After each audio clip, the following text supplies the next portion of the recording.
Producers അസോസിയേഷന്റെ നടന്മാർ cinema നിർമ്മിക്കരുതെന്ന തീരുമാനം തള്ളിക്കളഞ്ഞു ഉണ്ണി മുകുന്ദൻ. അഭിനേതാക്കൾ സിനിമ നിർമ്മിക്കുന്നതിനെ ആരും എതിർക്കരുതെന്ന നിലപാടിലാണ് താരം. തന്റെ ഇഷ്ടപ്രകാരമുള്ള സിനിമകൾ സ്വന്തം പണം മുടക്കി നിർമ്മിക്കുമെന്നും അതിൽ ആരും ചോദ്യം ചെയ്യാൻ പാടില്ലെന്നും ഉണ്ണി പറയുന്നു. നല്ല സിനിമകൾ സ്വപ്നം കണ്ട് നിർമ്മാണ രംഗത്തെത്തിയതാണ് താനെന്നും ഇദ്ദേഹം കൂട്ടിച്ചേർത്തു.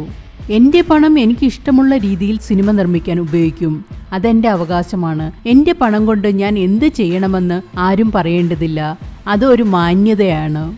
ഞാൻ നിർമ്മിച്ച സിനിമകളെല്ലാം നല്ലതെന്നാണ് എന്റെ വിശ്വാസം. അതിന്റെ ലാഭനഷ്ടങ്ങൾ മറ്റുള്ളവരോട് ചർച്ച ചെയ്യേണ്ട ആവശ്യമില്ല. ഒരു നടൻ സിനിമ നിർമ്മിക്കാൻ പാടില്ല എന്ന് പറയുന്നത് ശരിയല്ല. അത് അവരുടെ അവകാശമാണ്. എല്ലാവരുടെയും അവകാശമാണത്. അത്തരം പ്രസ്താവനകൾ ശരിയല്ല. ഇതൊരു സ്വതന്ത്രമായ മേഖലയാണ്. പുതിയ ആളുകളെ വെച്ച് ചെറിയ ബഡ്ജറ്റിൽ പോലും സിനിമകൾ നിർമ്മിക്കാം. അതിന് പ്രത്യേക നിയമങ്ങളൊന്നുമില്ല. സിനിമ ഇന്നാർക്കേ നിർമ്മിക്കാനാകൂ എന്ന് ഈ മേഖലയിൽ എവിടെയും എഴുതി വെച്ചിട്ടില്ല. മറ്റു മേഖലകളിൽ ജോലി ചെയ്യുന്നവർക്ക് പോലും സിനിമ നിർമ്മിക്കാം. ഞാൻ സിനിമ പഠിച്ചിട്ട് വന്ന നടനല്ല. സിനിമാ നിർമ്മാണം എന്തെന്ന് പോലും എനിക്കറിയില്ലായിരുന്നു. ജീവിതാനുഭവങ്ങളിൽ നിന്നാണ് എല്ലാം പഠിച്ചത്. ഞാൻ വലിയ പ്രതിഫലം വാങ്ങാറില്ല.